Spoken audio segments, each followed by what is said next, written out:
Sure. I am Jeanniey Walden, and during the day, I'm the Chief Innovation and Marketing Officer for DailyPay. We're changing the way that pay works, and it's pretty fantastic because it allows us to really work with employees and employers all the time.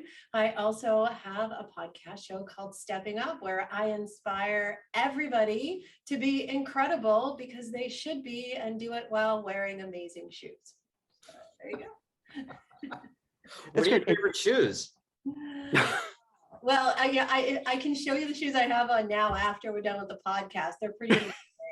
I just, Wait, how is shoes part of the, I don't understand. How is that with the theme? Stepping up. Stepping up. So, stepping up. And if you're going to do it, you should do it beautifully.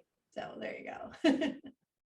I love it. I was going to start us off, Jeannie, by sharing with you what we call positive interventions. These are actual exercises that we do to get people happier at work. And everyone has been so tired of a Zoom call that what we start out with is an exercise, is an experiment that Tessa and I retrofitted called 3 Good Things, where we basically go around the Zoom room and we just share one good thing that's happened in the last week. And we just do it 3 times, and it sets this tone of positivity, and people become more creative. So I'm going to ask Tessa to start. Jack will go next. I'll be third. I didn't prepare for it. This is tough. It's like a speed round. Let's go. Go, Tessa. You got a whole week. Tessa, what was the best thing in your week? Oh gosh, the best thing in my week was that our MBAs had their final competition with General Mills, where they had to present their business solutions to a challenge that General Mills proposed to them, and it was a really great event. And the MBAs did great, so that was the best thing in my week. Great, Jack. How about you? You know what? I'm stuck. I think the best time of the week is right here, right now. I'm a Zen guy. I'm like a Zen Buddhist. So I'm in the here and now. So what a cop-out answer on my part, that having Jeannie here and having this conversation is the best part of the week. Beautiful. For me, I would say my puppy Penny got me to meet someone at Education First, which gave me a speaking gig in Italy. So let's thank the puppy for that. Nice. Right? Como? Are you going to Como, Naples? Where? I don't know. It's going to be one of these college things where they do like a study abroad opportunity, and they need professors to populate it. So looks like Italy's on the list. Fantastic. So you know what's so interesting about that, Mike, is that I say this to my kids, it's like an object in motion stays in motion, and you have to kind of always put yourself out there, network, get in front of people, be gregarious, because you don't know where that lead is going to come. It could be the most bizarre thing, like, somebody sees your dog, you strike up a conversation, and now you're going to Italy and talking. But it's bizarre, but like, have you guys noticed that's how it seems to work? Talk to everybody. Right? Jeannie, how this podcast started was Tessa and I were doing the Harvard class, and then Jack just happened to write an article in Forbes that was literally like about our class. And I've never written a journalist before, but it was so spot on. I wrote him and I said, that was just really great. Like, we drink the same Kool-Aid.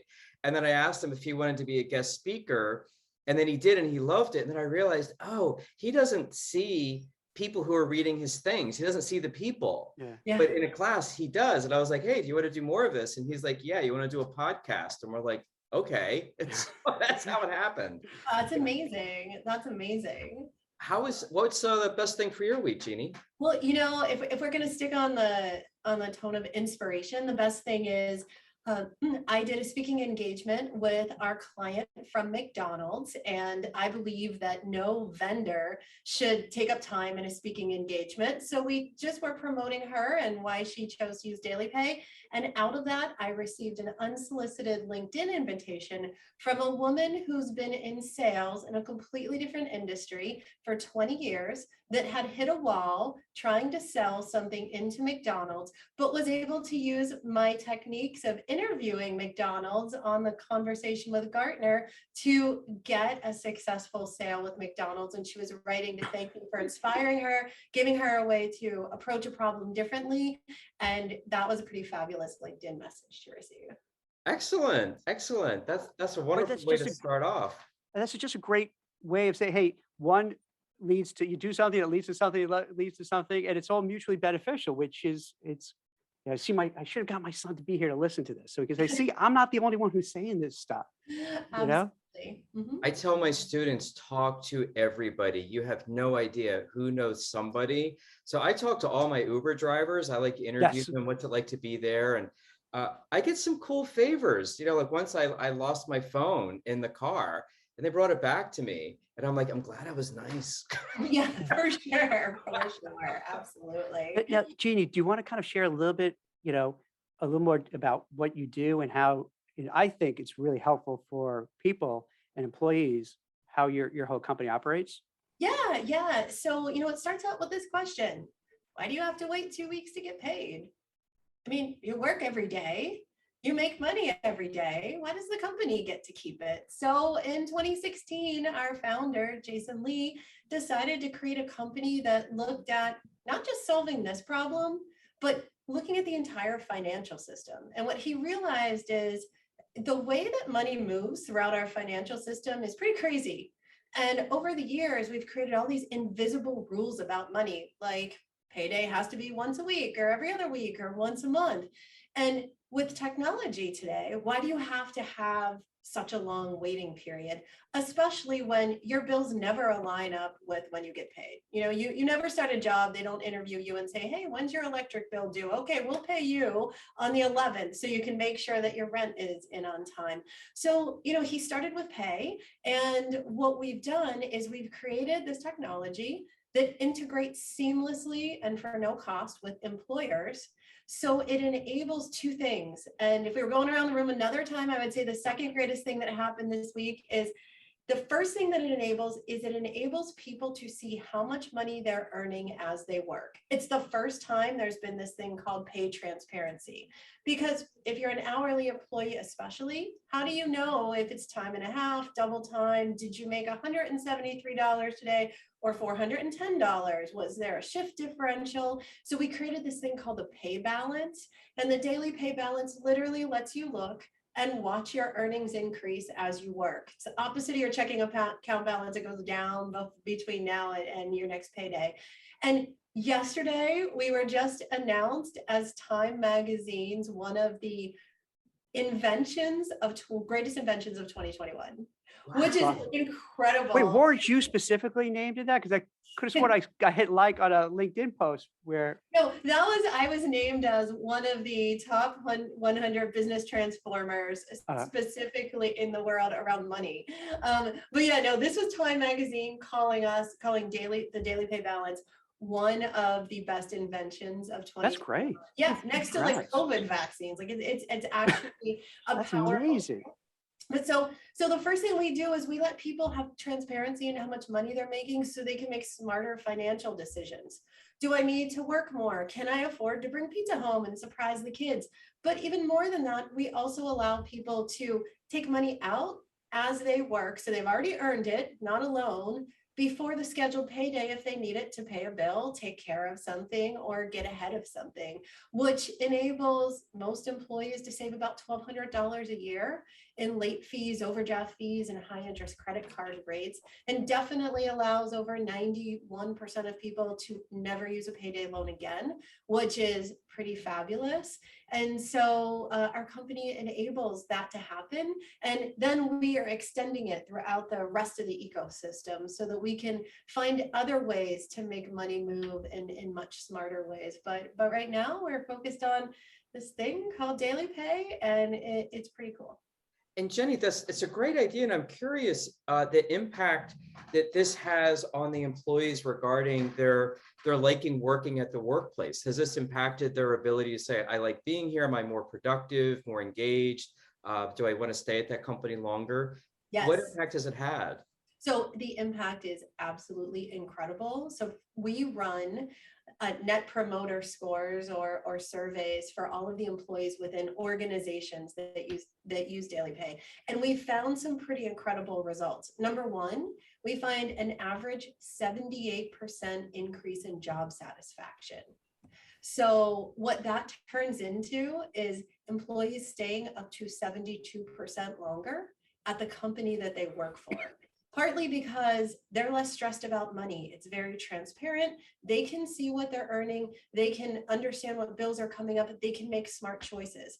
It also makes a huge difference when, as a manager, you're asking an employee to pick up an extra shift. Because if you think about it, before, it's your work organization asking you to give up your free time to do something that helps their company. But now it has a personal value to it. It's very relevant. Now, what it means is ice cream for the kids when you get home if you pick up that extra shift, early savings for that vacation that you want to take, or maybe even that new great pair of shoes, possibly a better refinance rate on your car payment or your house. Like it takes pay and it makes it personal. And we love that. Employers love it too. So reduction in turnover saves them hundreds of millions of dollars a year. The satisfaction rates go up to the point where we just hot off the presses, I think 2 days ago, got a stat from our data science team that said the average person at a company that uses DailyPay gets a 10% increase within the first 5 months they're with the company. Now, it's possible that that could be because they're doing such a great job. It's possible because they're picking up more shifts. Companies see 100% time clock or punch cards efficiency, because obviously if you can see throughout the day how much you're earning, definitely you're going to clock in on time and you're going to clock out on time to make sure that it's accurate, which is typically one of the characteristics that you'll see people slacking off on when they're becoming unhappy at an organization. When they stop tracking their time, punching in and out, when they're a little lax with it, they're losing interest in the organization because they just really don't care. And it's a sign that somebody might be disgruntled or looking to leave. So keeping people on time, I think, really helps with the overall morale. It also reduces mental stress. Financial challenges are one of the leading factors in mental stress. So when you can reduce the financial anxiety by giving them that pay transparency and giving them ways to solve without getting deeper into debt, then you've got a happier worker who provides better customer service to their staff too. So that's great. That's fantastic. Hey, Tessa, you know what? If you could ask a question, but I'm such a bad host. I really didn't introduce you and Michael properly. So maybe when you ask, you could kind of share who you are, what you do. And sure. You could brag a little bit about your upcoming book, maybe. Thank you. Hi, Jeannie.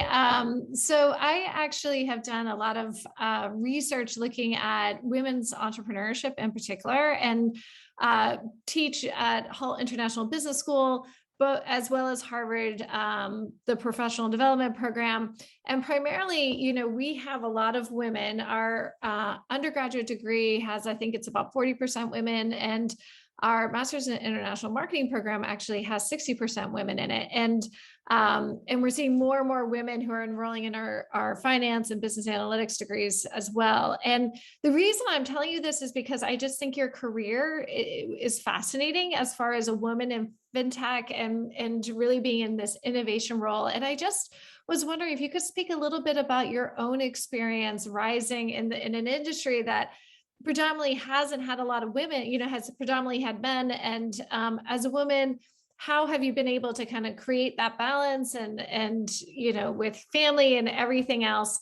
I also think that this is really important as it relates to the She session that we're hearing about in relation to COVID-19 and again, women, balancing kids being at home and career and all of that. So we'd just love to get your perspective on that piece and hear more about your own career.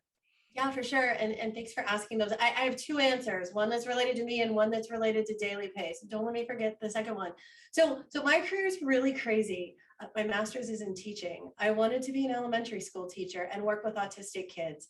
I really felt that, especially with younger children, there was a need to communicate much more effectively to help them build a lifelong interest in learning so that they would stay actively engaged, especially anywhere on the spectrum with autism. And what I loved was I got a minor in sign language. And a minor in sign language, I don't know if you all have one or speak sign language, but when you learn sign language, you have to learn to express everything in a picture and a story. And it's very different than speaking directly in a sentence to people where you start out with a noun and then a verb, maybe an adjective, adverbs, thrown in there. You actually start with the time, today, tomorrow, yesterday. You start with the location, you start with the action, and then you end with the urgency. So you have to learn how to interpret while you're talking and make it visually appealing. When I went into teaching, there were no teaching jobs, none, as in zero. I lived in Pittsburgh and we were all waiting for teachers to retire. So I got a job at JCPenney as a customer service rep, and I was making $5 an hour. So I'm a pretty competitive person, and I started to win the competitions for best service just because I figured I had a master's degree in teaching. I might as well put it to good use somehow, and ended up with my first opportunity in business. It really came from just my passion to do a good job and performance in the company. I was very, very young and I didn't know anything about business, but I realized that it pays a lot more than teaching did. And really, especially in a call center and a collection center, you are spending your time inspiring and teaching other people to break through barriers and get to solutions. They're just a little bit older than the kids in the classroom that I was trained to teach. And so I just fell in love with the world of business and spent 7 years at JCPenney, continued to grow through the ranks. And I did it, Michael, to your earlier point, by talking to everyone. Not because I was trying to make a power play. I literally had no idea what I was doing. I was just a very curious person and I wanted to learn more so I could do a better job. So I have this opportunity at the corporate office of JCPenney to speak to the board of directors, because my job at this point is called Customer Relations Director. My job is, if you're so angry with any piece of service from JCPenney, you are going to call the CEO. My job is to get you to not call the CEO. Now, what's a very transactional, operational job, I just didn't think made any sense. So I started to find out, are there certain trends when we get a lot of calls? Are there certain times when things happen? And I realized that when there's a full moon, we saw a huge spike in calls. I'm asked to present to the board of directors at JCPenney. Now, again, I'm so young, I don't know what that means. My dad was an executive at Children's Hospital. My dad was pretty nerdy. And so I just figured it was a room full of my nerdy dads, and I just had to tell them my crazy ideas. Wouldn't you know, out of this, I'm like the youngest person at JCPenney that has an opportunity to speak to the board. I get offered a significant opportunity that I turned down because the internet had just started and there was this thing called email, and people were sending messages inbound to companies, and for the first time ever sharing their feelings with companies that they couldn't do in person. Like when the poor woman on her wedding day went to get her hair fixed at the salon and they accidentally waxed off her eyebrow. That's not a conversation that you can truly have in front of a person, but you can certainly share your feelings externally. I built a program around how to leverage inbound emails to look for just personality traits. And I ended up getting recruited by the first ad agency worldwide to start an email marketing division. And here I ended up as an executive in the ad agency world, knowing nothing about it, moving to New York and ending up spending 20 years here. But I've always followed technology. I've always followed passion. And I was the global chief marketing officer for about 4 years at Mercer, where I was focusing on many issues around HR and consulting. And we launched a program around financial wellness, and it was a complete disaster. Every aspect of the program, just one of those things where good intentions gone bad, we made the wrong decisions. When I got called by a recruiter for this role, and I thought I'd be nice and meet with the CEO and help a young startup out by telling them what not to do. Here I am, 3 years later. I was the first C-suite brought into DailyPay, especially as a female. I took that very seriously, breaking a lot of walls and ceilings in the fintech space, but really doing it through my shared interest in learning and passion, and what drives me every day, which is creating and inspiring others. That's amazing. And what I love about your story, really going back to the beginning of your story around the sign language and the storytelling. And I think, if I were to kind of pull out a theme out of your career, it is that ability to tell a story, whether it's a customer story or to demonstrate that level of empathy for what the customer is feeling, and then be able to tell that story to the board or to whoever it was that you were working with at the time. I don't want to let you forget. So how does this relate also to DailyPay and the She Session? What have you found on that front? So, from DailyPay, one of the things that we found is that, interestingly, so we're in a really fortunate position at DailyPay, because in order for us to do our job, we have to get all the files from companies about earnings, about salaries, about other insights, which includes how many hours does somebody work on what days, and other information. So we started to see trends from a DE&I perspective.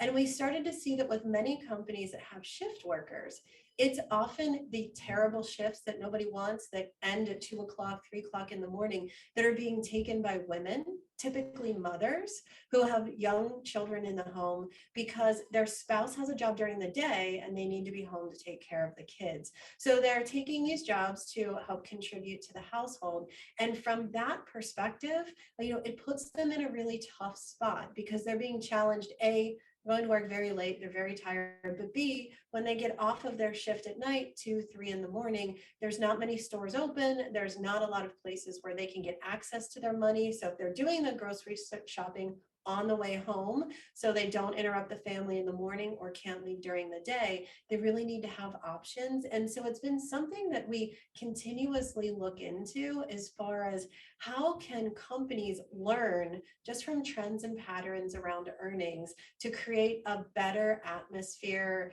and more opportunities for females in the workplace, especially mothers. And I've spoken about for many years, but you lose so many working moms in their 30s who, for a variety of reasons, leave the workforce. And then when it's time to return, they're just afraid they've missed too much. And that's so unfortunate, and such an opportunity for all of us to step up and really help our community, help other women, and network. And so organizations like Dress for Success in those places are so powerful when it comes to just anything related to what's going on with COVID, the She Sessions, and just the workforce in general. And I want to say one quick thing, and then I'm going to hand it over to Michael. But I think what you just brought up too about access to financing and credit and money for women. I used to work in healthcare, and I worked on a program specifically that looked at why women were becoming chiefs of service. And it's because when they tried to, in their 30s, balance family and work, they basically wanted to go with the option of clinical service because they made money, versus research and publishing, which would have gotten them promoted.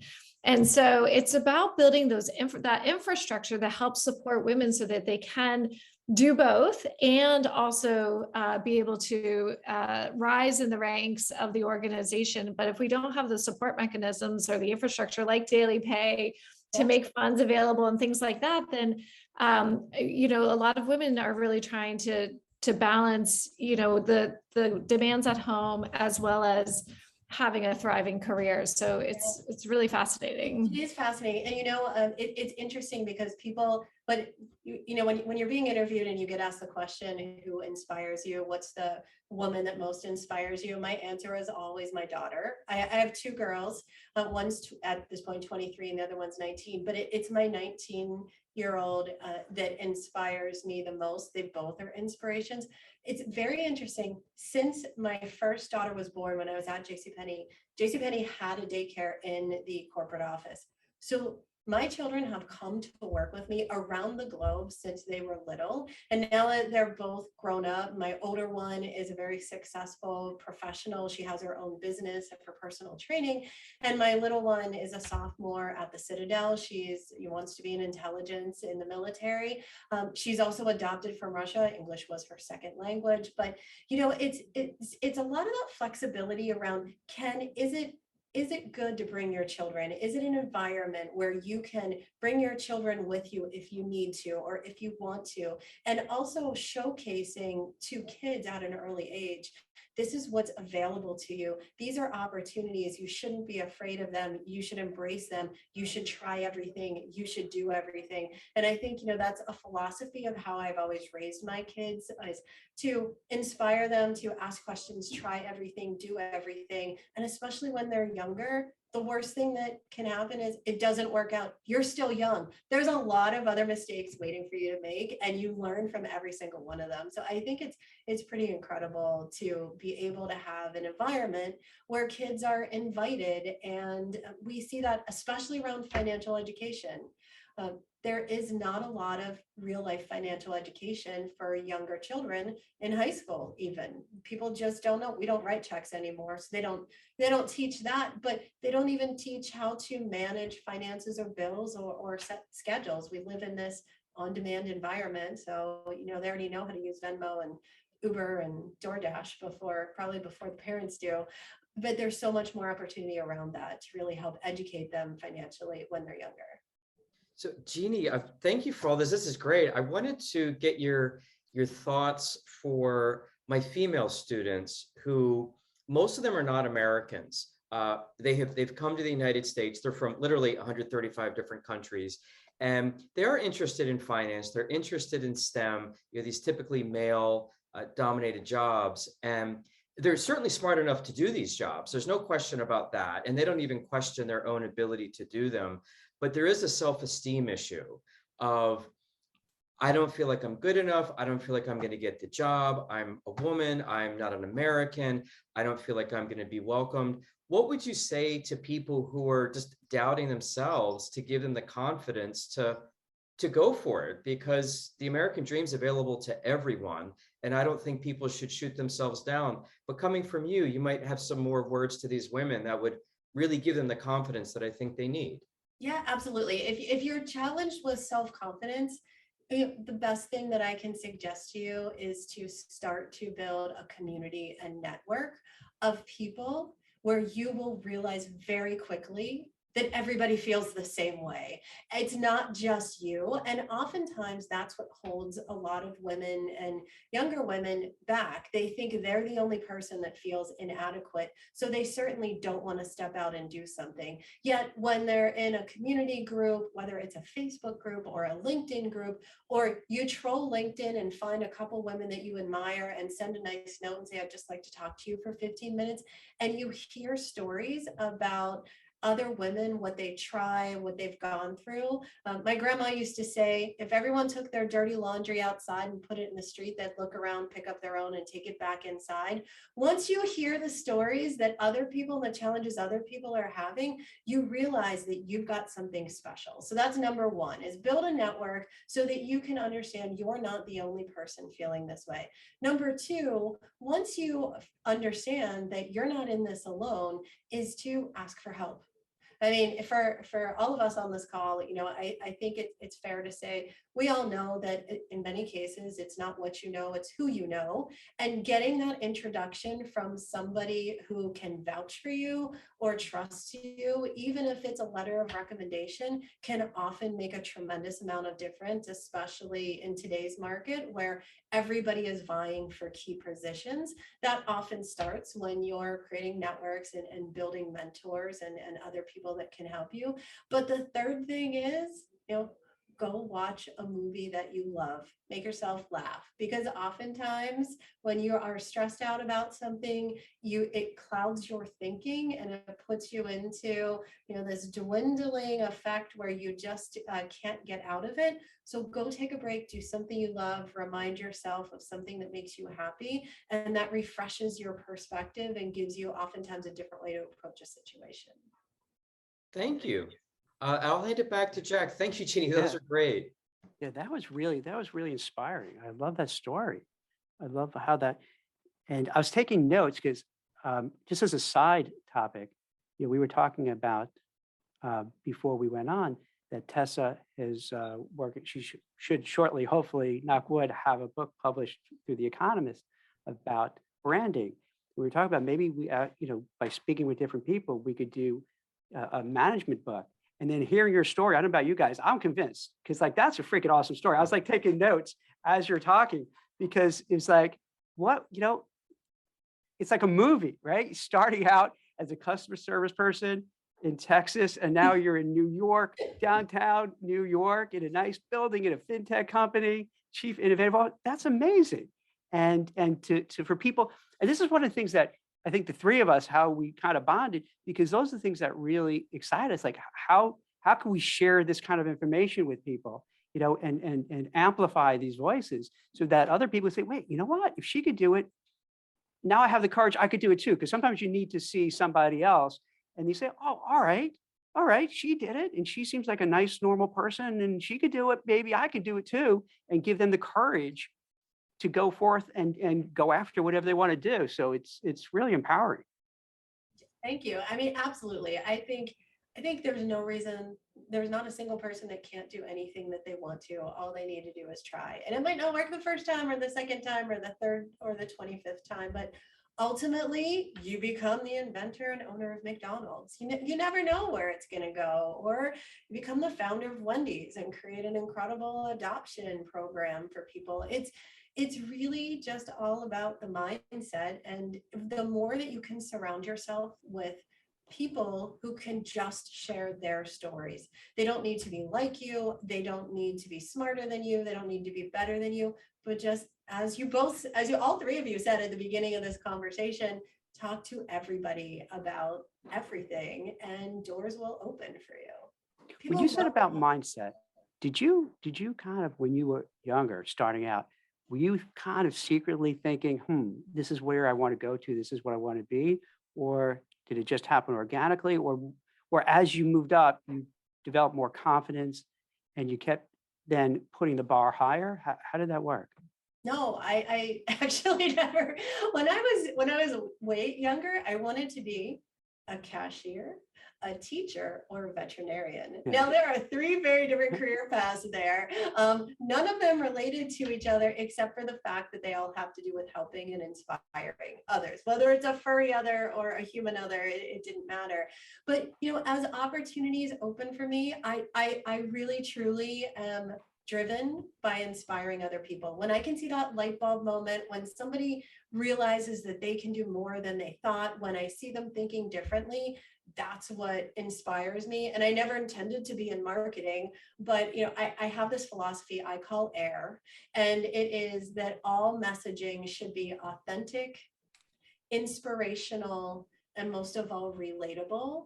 And so somehow from a marketing and branding standpoint, it created a unicorn, the 50th unicorn in New York with DailyPay, and got us named as, Time Magazine's greatest inventions of 2021. So, but, truly, I believe that everyone should approach every conversation authentically. My favorite story in networking of all times is man was hosting a networking party, and he was very annoyed by the fact that everyone who came in they were their title. So you were not an awesome guy, Jack Kelly. You were Jack Kelly, XYZ for Forbes, and that is who you became. Like, you were your title. So he had a networking party where he had people come in and not even put their names. You put down your favorite color, the dream car that you would have if you could have it, and the most favorite place you've gone on vacation. And people just walked around the room, and he watched interns speaking to CEOs of companies. He watched business tycoons speaking to people that were entry level roles. And he saw people connecting on a very authentic and personal basis that ended up with more true, real connections than any other networking event could be. And he ended up telling the story that this networking event was the most effective thing that anyone who attended had ever gone to. And so his events became very popular, but it was really built on not who you work for, but who you are as a person. And I've always believed that. And I've always also tried to pay it forward. I don't know. I just believe that we're all put here on this earth for a short time. And if you can help others be happy in that time frame, you absolutely should, because you're here for a reason. Who knows what it is, but if it means helping people, then that's great. That's amazing. One quick question I have for you, and I love that networking event idea. I think that that's pretty brilliant and empowering. But as far as you've worked at a lot of different types of organizations, and have held these leadership roles. Obviously, an incredibly driven and self-motivated person, but what are one or two things that you do to really inspire your team and to create that, this podcast is called Happy at Work. How do you create that happy at work environment? How do you inspire your team on a daily basis? Or are there some practices you do with your team that kind of keeps them motivated as well? Yeah, absolutely. So I think it comes down to two things for me. One is transparency. I'm a super transparent leader. Anybody that hasn't worked for me before and comes to work for me doesn't understand it in the beginning. But I believe that if I'm going to motivate my team, my team needs to understand what the strategy is from the very, very tippy top down. Whether they agree with it or not, we are all here for business purpose. So everybody needs to understand that, where our challenges are, where the opportunities are, because it helps people think differently. If I just told you as a copywriter that it was your job to write a story about Veterans Day, you would have one perspective. If I told you that, giving back and hiring veterans was one of the most powerful decisions our company has made because of their soft skills and their leadership skills, would love to encapsulate that in a blog about Veterans Day, you'd write something very different. So that helps motivate people because it makes them feel very connected to the purpose and the mission of the company. And the second thing is unanticipated rewards.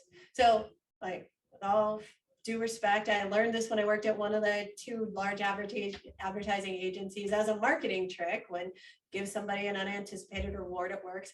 When you give your team unanticipated kudos, recognition, it doesn't have to be monetary, a reward, it blows their mind and they feel really appreciated and loyalty. Actually, yesterday I was coming back from a meeting and I saw one of my team members was heading out and he was going to meet another team member for coffee for their catch up. They decided to do a walking meeting and I handed him the corporate credit card and I said, why don't you go get a great lunch, at this, restaurant that's right outside.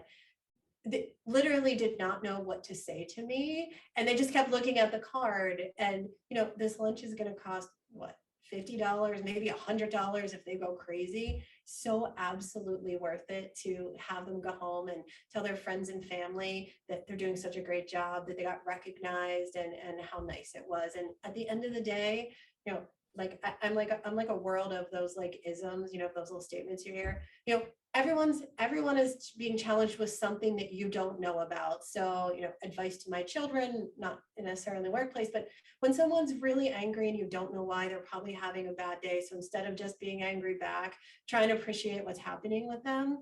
If someone's having a great day, like why not appreciate that and just give them a little more inspiration? So I really do focus on career development and just transparency and letting people know that they could work anywhere. They choose to come here and give us more hours of the day than they're spending with their family in certain cases. And that's really great that they did choose to do that.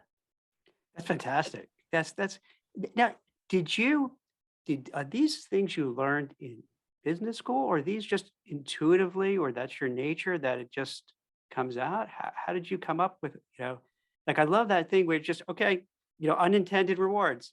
It's a simple but a brilliant concept. Yeah, Yeah.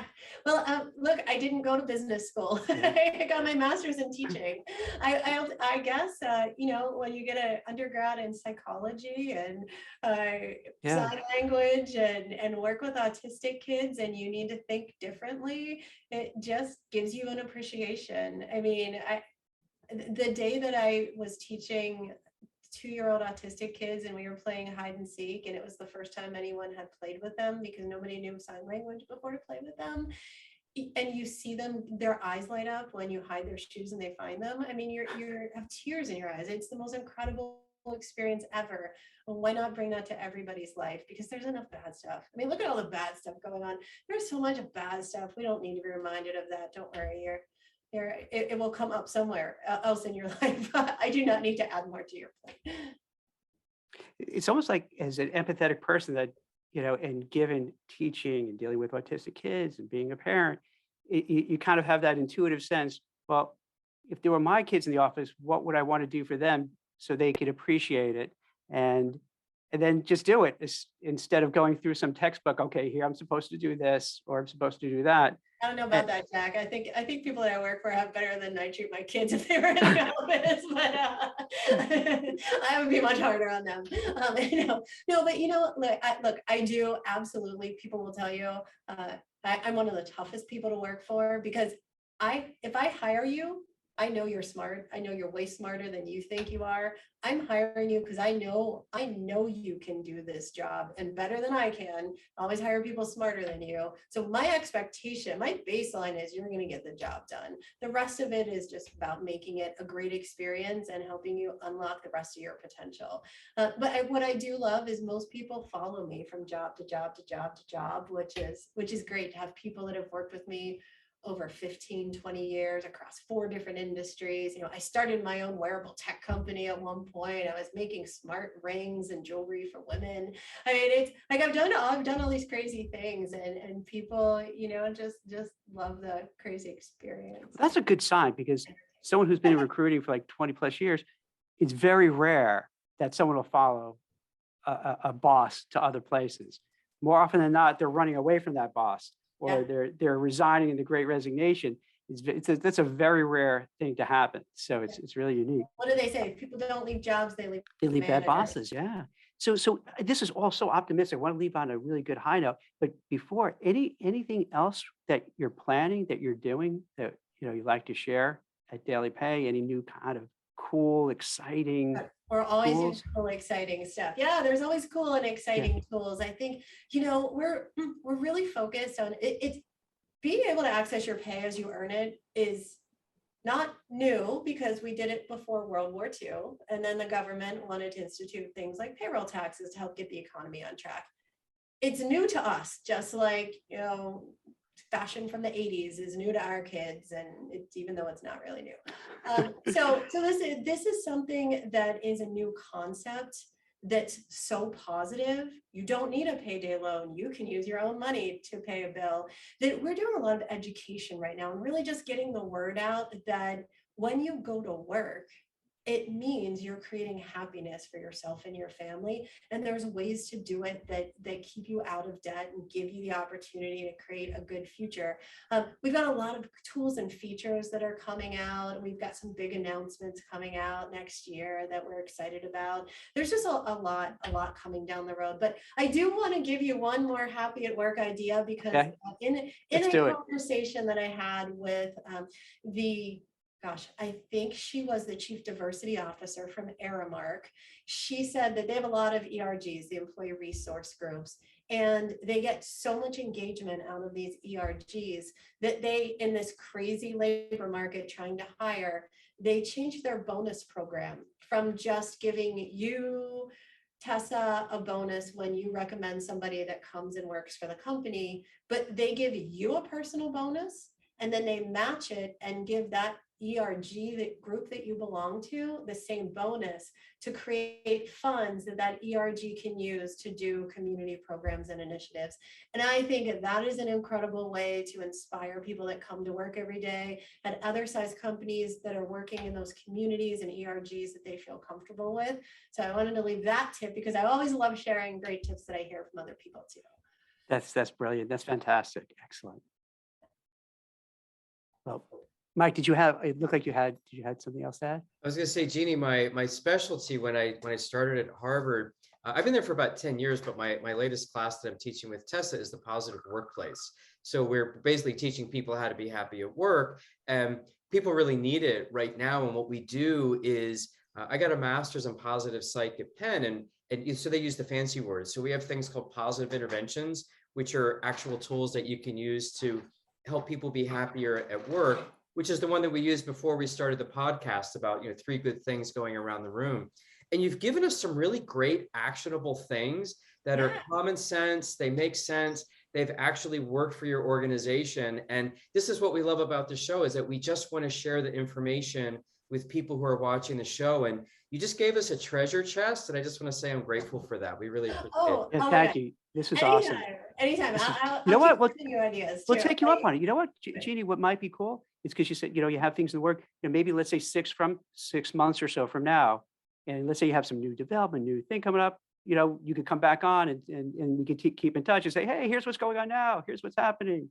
So this way we can follow it. And it's always fun to see that, because I do that with the writing. Sometimes I'll speak to somebody, or with recruiting, and you see their career development. It's so much fun to catch up and then just see the progression and what's happening, the wins, the losses, the in-betweens. And I think that would be awesome, because it sounds like you guys, absolutely. top 50 fintech. That's freaking awesome. And McDonald's, I caught that at the beginning. That's huge. McDonald's, is a Kroger, client. Target, DailyPay, Hilton, Dick's Sporting Goods, Big Lots, you name it. That You is name wow. it. We got it. Yeah, it's Amazing. pretty amazing. It's pretty amazing. Well, Yeah. that is So great. here, Mike and Tessa, I'll leave you with one more fun thing. If you want to do stuff on Zoom, is our favorite thing to do at Zoom and the marketing team is we do Zoom scavenger hunts. And this is a throwback for anyone who is the same age as I am, for, the show where where the guy would run around and say, who's got lipstick in their purse for $10? Oh, what show is that? I remember that. I can't remember the name of it right now, but I do remember that as well. I remember that concept, but so we give points. So we'll have a Zoom scavenger hunt. Literally, who can show me a paperclip 1 point? Who can lift their leg up to show me the pajamas that they're wearing?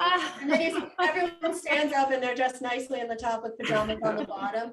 You can put some crazy ideas in there. Who can pick up a pet right now? And then you see all the fake backgrounds disappear as a cat shows up or a dog shows up. Then we have a child in the house for this call, so you can really have a lot of fun with that, and that tends to get everybody laughing. Well, I love all these tips. And, at the end of the day, you're humanizing this whole crazy experience that we were all going through with the pandemic and working from home and transitioning back to the office. It's just keeping it real and authentic, as you said. So I have to say, honestly, I've loved this conversation. Jeannie, you are air. You are authentic, inspiring, and very relatable. And I really appreciate our time with you today. It was wonderful. It is an honor to have. Thank you so much. All 3 of you. Thank you so Excellent. much. Thank you. And we'll stay in touch. Okay. And just for the record, Tessa, I texted this morning, didn't I say, I think you're going to like her? Yes. I'm like waiting to link in with you so I can connect you with, I want you to come speak to all our women students. I think you're very inspiring. That would be cool.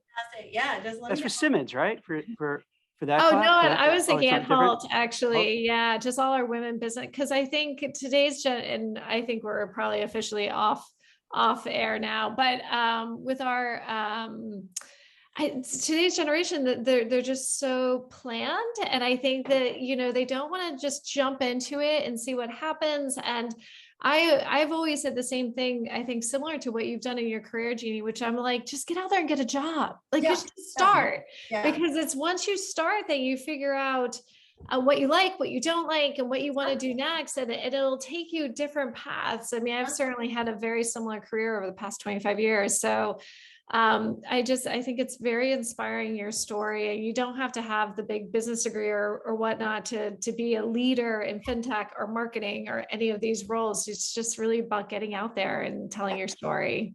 Yeah, it really is. And I think, you should just try everything, because even when you get in your 40s and your 50s and you have a family, there's always opportunities out there. What do they say on, when oh my God, I can't think of the movie, but